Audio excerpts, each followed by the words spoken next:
Sherlock and Watson sat on the couch, watching the news unfold on their television. The scene was one they knew all too well, a school shooting.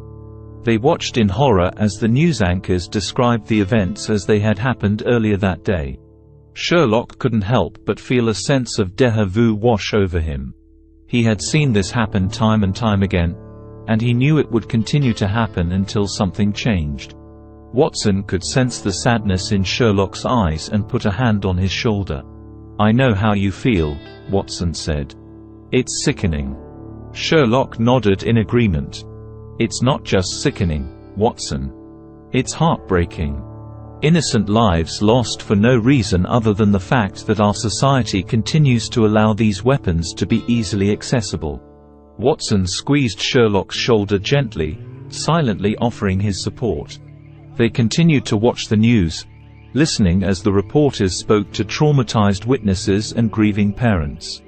As the hours passed, their sadness turned to anger.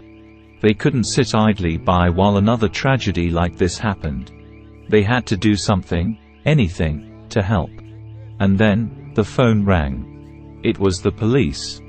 There had been a shooting at Tennessee Christian School, and they needed Sherlock and Watson's help. Without hesitation, Sherlock and Watson jumped into action. They grabbed their coats and headed out the door, ready to do whatever it took to bring justice to those who had been affected by this senseless act of violence. As they drove to the school, their minds raced with thoughts of what they might find when they arrived. They hoped they could bring some small measure of comfort to those affected by this tragedy, but they knew that they could never undo the pain and suffering that had been inflicted. Sherlock and Watson knew that they had a tough job ahead of them, but they were determined to do whatever it took to find the answers they needed to bring closure to this community. Sherlock Holmes and Dr. John Watson were called to the scene of the mass shooting at the Covenant School in Nashville. As they arrived, they saw a chaotic scene with police cars and ambulances parked outside the school. As they walked towards the school, they could see the panic and fear in the faces of parents, teachers, and students who were gathered outside. The investigators spoke with some of the eyewitnesses and learned that the shooter was a former student of the school. Holmes and Watson walked inside the school with the police and saw the devastation firsthand.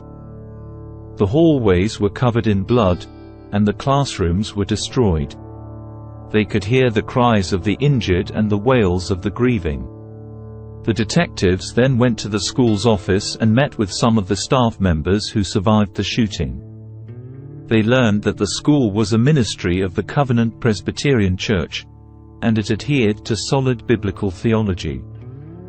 The school had a statement of faith that defined their core values and beliefs. They also learned that the shooter had prepared for the confrontation and had armed himself with 2 semi-automatic AR-15 style rifles and a handgun. The shooter had apparently been lawfully able to purchase at least 2 of the guns, according to Nashville Police Chief John Drake. The investigators were determined to catch the shooter and find out why they had committed such a heinous crime. They analyzed the maps found in the shooter's possession and tried to piece together the shooter's movements before and during the shooting. As the investigation continued, Holmes and Watson learned that the school's top administrator, Catherine Kuntz, had been killed in the shooting. They knew that finding the shooter was crucial to prevent further harm and to bring justice to the victims and their families. As Sherlock and Watson continued their investigation into the mass shooting at the Covenant School in Nashville, they learned that the shooter responsible for killing 3 students and 3 adults was a 28-year-old woman. The detectives were surprised to hear this, as female active shooters were rare in the United States. They dug deeper into the shooter's background and discovered that she was transgender, born female but identifying as male. This information added another layer to the investigation, as the detectives considered the potential impact that gender identity and discrimination could have had on the shooter's motivations.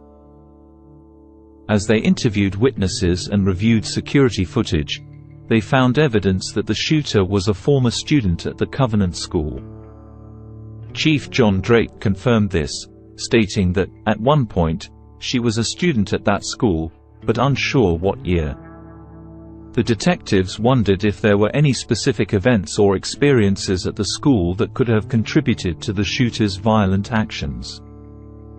They also wondered if the shooter's transgender identity played a role in her motives.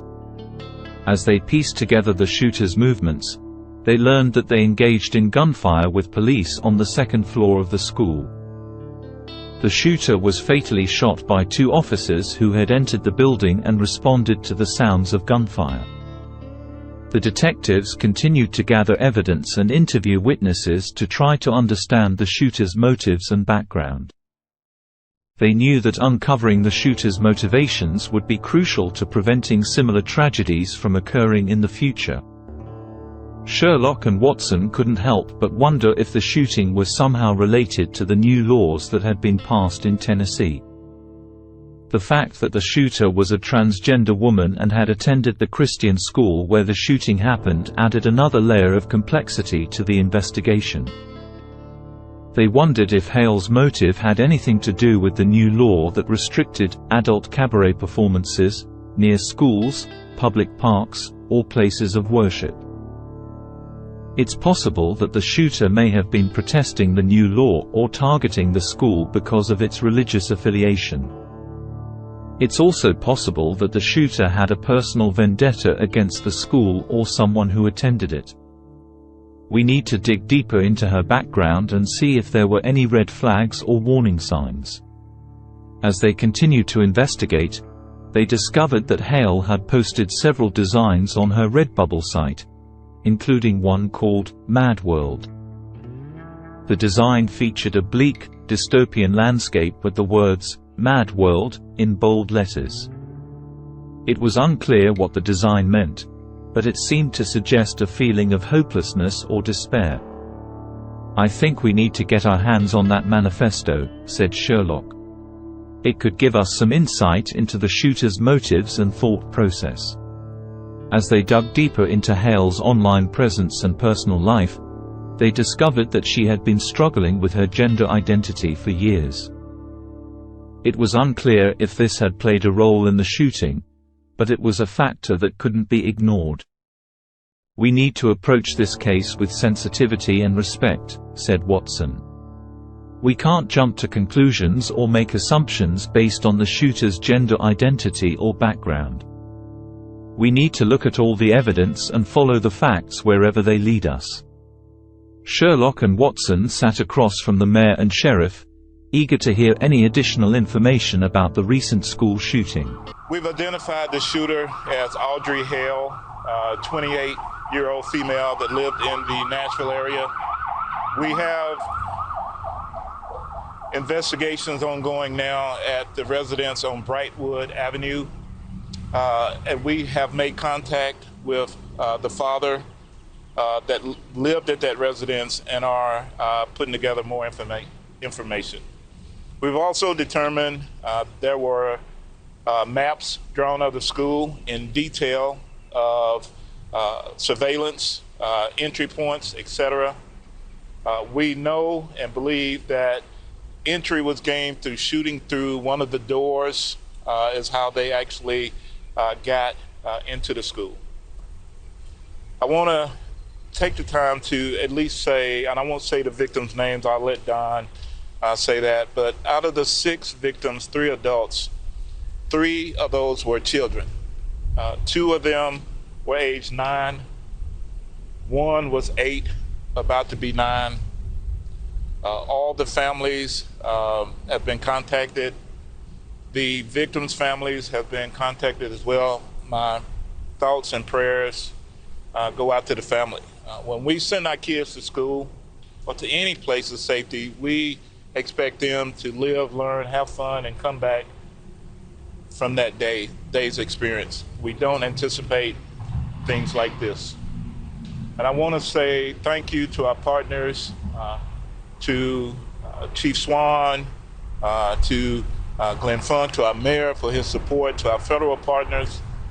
But also I want to say thank you to our first responders who got there and immediately went in and addressed the threat of someone that had multiple rounds of ammunition, prepared for a confrontation with law enforcement, prepared to do more harm than was actually done, and we were able to stop the threat, and unfortunately, 6 victims.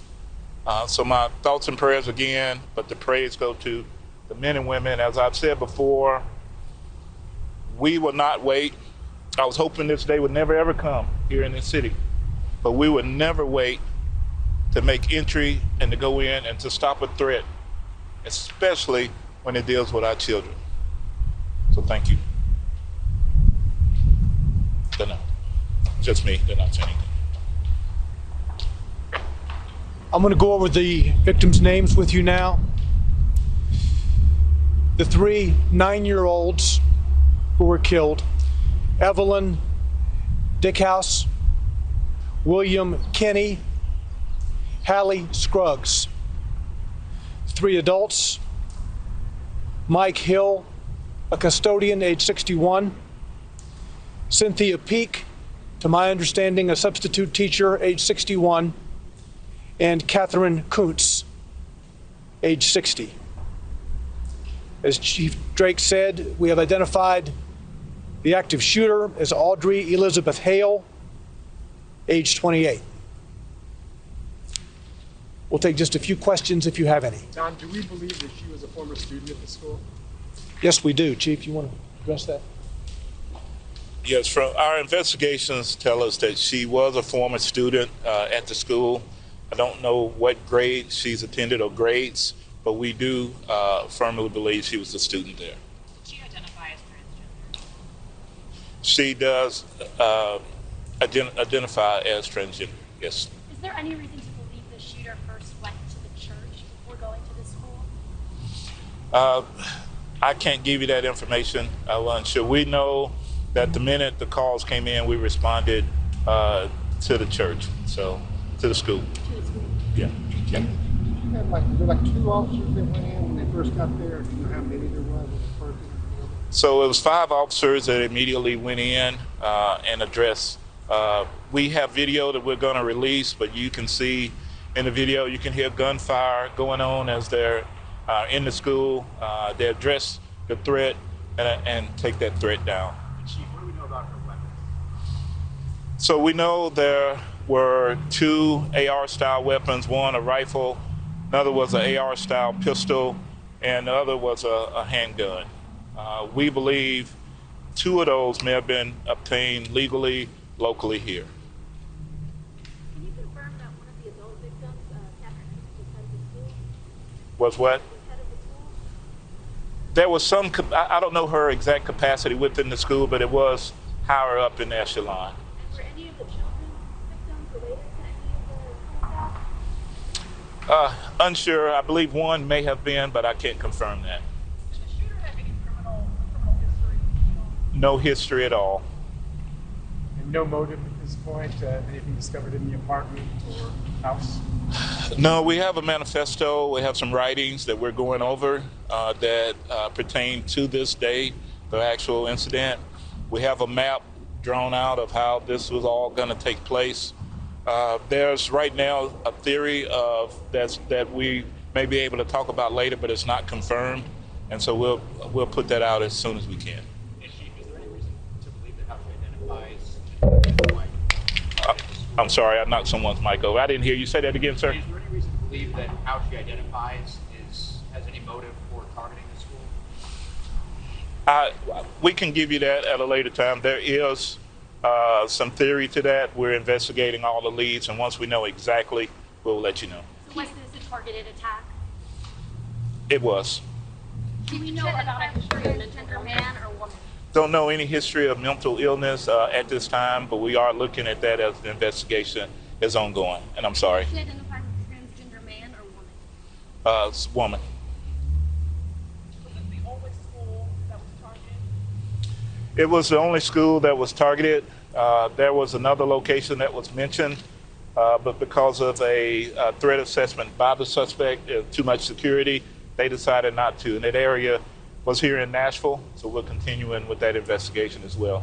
Right now, we believe it's a lone assailant, and we don't anticipate any further damage at this time, but we're still investigating. This Brightwood address, she lived there with her parents? Or? Yes. Okay. Yes. Mm-hmm. Okay. Thank you. So the scene is going to be processed throughout the night, probably into tomorrow. This is an extensive scene. As you know, she entered the building, which is one structure. The church and the school are in one building. She entered on the lower floor. There were shots fired on the lower floor before she went to the upper level. And it was on the upper level where she was confronted by police and killed. So understand the scene processing will take place over at least 2 days, today and tomorrow.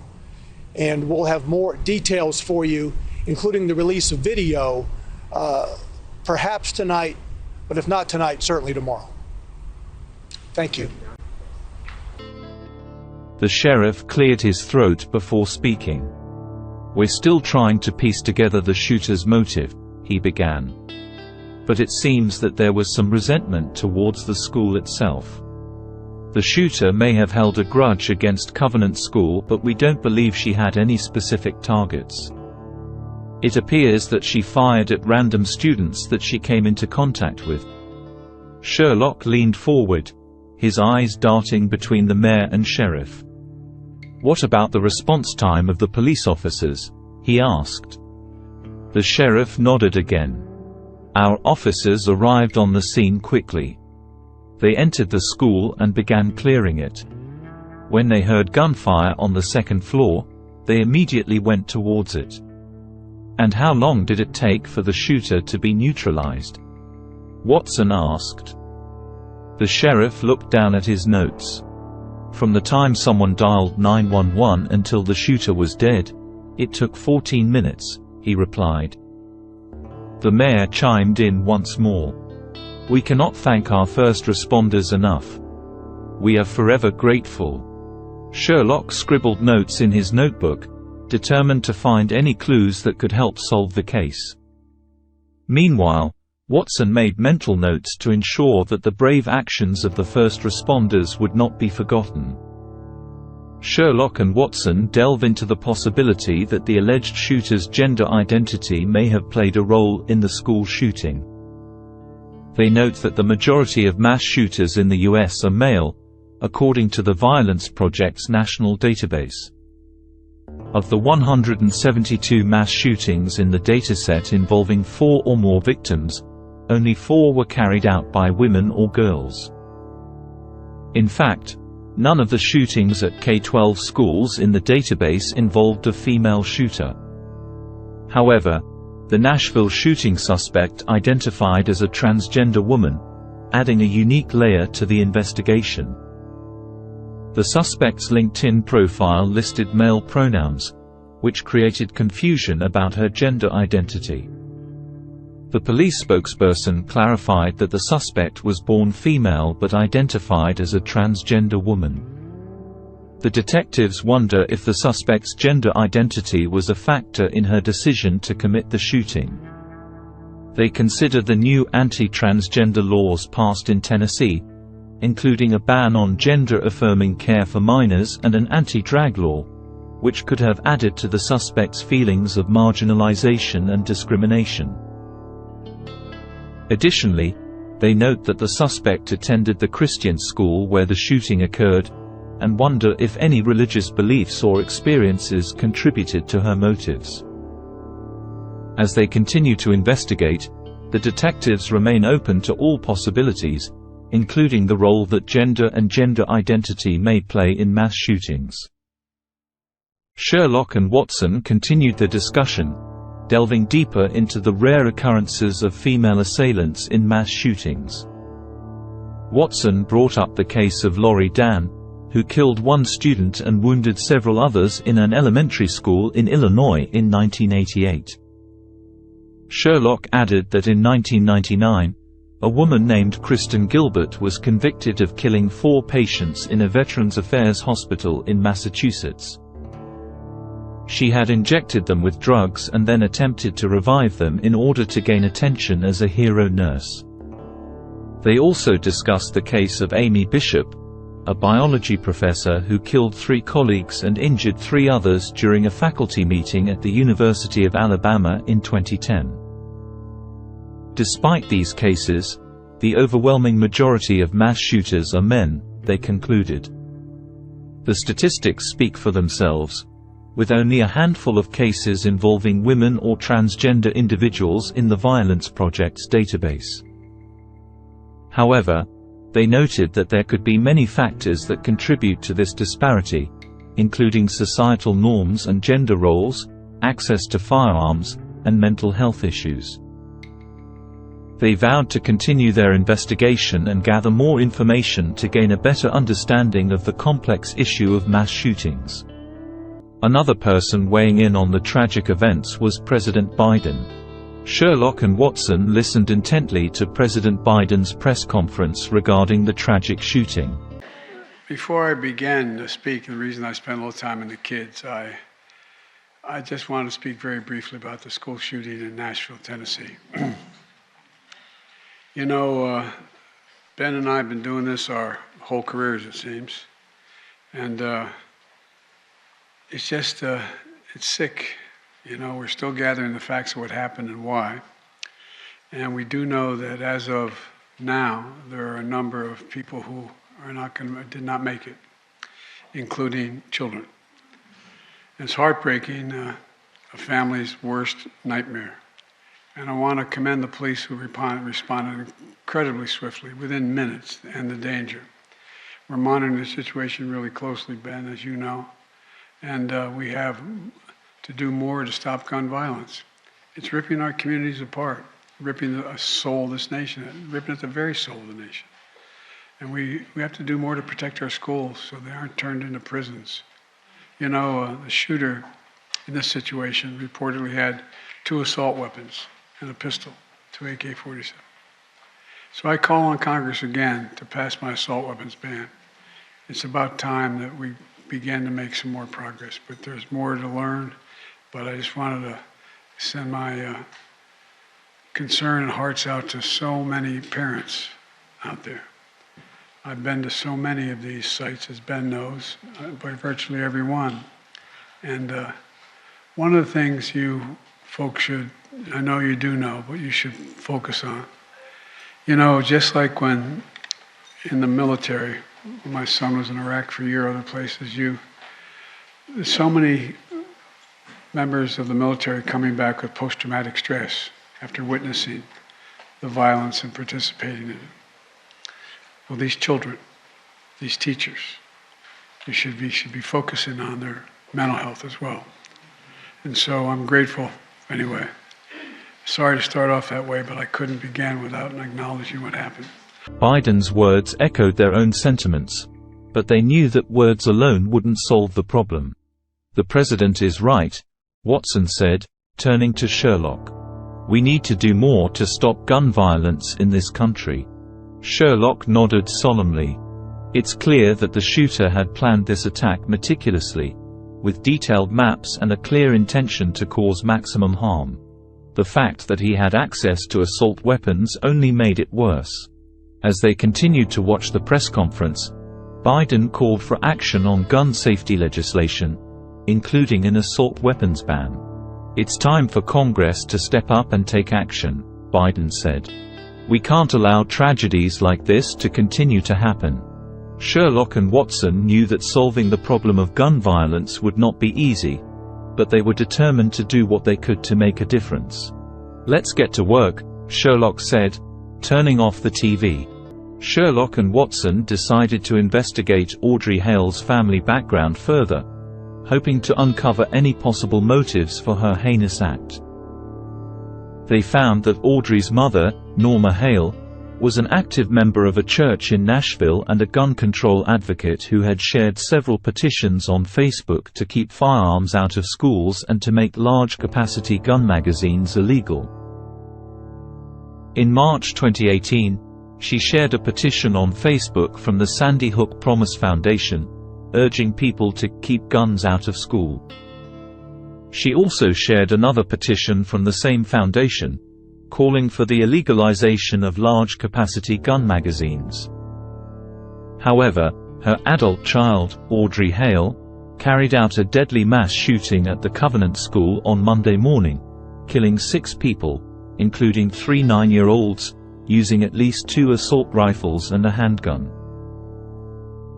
Norma Hale appeared to be a proud and supportive mother, as evidenced by her numerous Facebook posts over the years.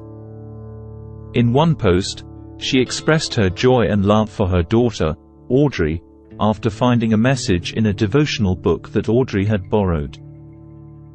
She also praised her daughter for impressing a college professor and recommended her for an awards competition.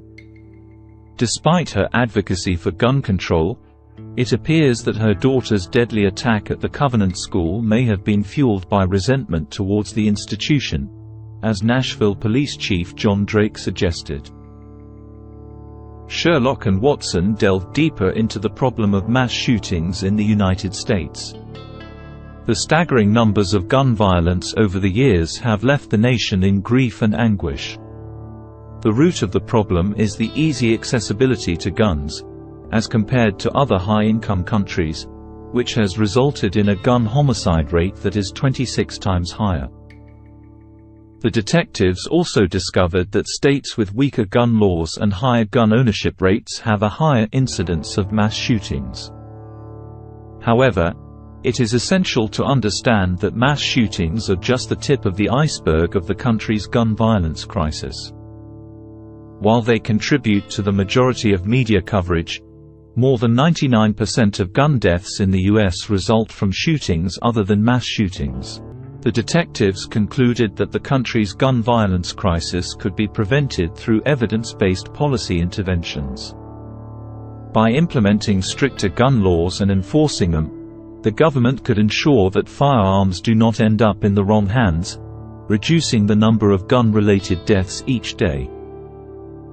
Sherlock and Watson continued their discussion, delving deeper into the issue of mass shootings in the U.S. They discussed how warning signs, such as acts or threats of violence or violating a protection order, were often exhibited by perpetrators of mass shootings prior to their violent acts. In fact, in more than half of the mass shootings analyzed, the shooter demonstrated at least one dangerous warning sign. These signs could present an opportunity for intervention and potentially save lives. Watson brought up the idea of extreme risk laws, also known as red flag laws, which empower loved ones and law enforcement to petition a court to temporarily restrict a person's access to firearms when they pose a significant risk of using them to cause harm. This type of intervention could potentially prevent a mass shooting before it even happens. Sherlock nodded in agreement, acknowledging that identifying warning signs and taking preventative action was crucial in the fight against gun violence in the U.S. As they continued to discuss the issue of mass shootings, the conversation turned to the devastating effects of assault weapons and high-capacity magazines. They noted that between 2009 and 2020, the 5 deadliest mass shootings in the U.S. all involved the use of these weapons, including the tragic events in Las Vegas, Orlando, Newtown, Sutherland Springs, and El Paso. Assault weapons and high-capacity magazines were found to be disproportionately used in public mass shootings. Of the shootings with known weapon types, 76% of those that involved an assault weapon and/or high-capacity magazine occurred in public compared to 44% of those that involved a handgun. These weapons enable a shooter to fire a devastating number of rounds over a short period, resulting in far more deaths and injuries. In fact, the data revealed that mass shootings involving assault weapons accounted for 25% of all mass shooting deaths and a staggering 76% of injuries. When these weapons were used, it left 6 times as many people shot per incident than when there was no assault weapon. High-capacity magazines, which allow a shooter to fire more rounds without pausing to reload, were also found to be a significant factor in the number of injuries and deaths. Nearly every assault weapon used in a mass shooting over the study period included a high-capacity magazine, and an additional 20 mass shootings involved the use of high-capacity magazines with other guns. In total, at least 42 mass shootings involved high-capacity magazines, resulting in 422 people killed and 710 people wounded. The conversation highlighted the urgent need to address the availability and use of assault weapons and high-capacity magazines in the United States to prevent future tragedies. As the sun began to set over the city, Sherlock and Watson made their way out of the crime scene, both feeling a sense of heaviness in their hearts. They knew that this tragedy was just one of many that had occurred in recent years, and the reality of the situation was difficult to bear. As they walked in silence, Watson suddenly turned to Sherlock and said, "Do you think we'll ever see an end to this? Will there ever be a day where we don't have to investigate another mass shooting?" Sherlock paused for a moment before responding, "I don't know, my dear Watson. But I do know that we have to keep fighting, even if it feels like an uphill battle." Watson nodded in agreement, and the two continued their walk through the city.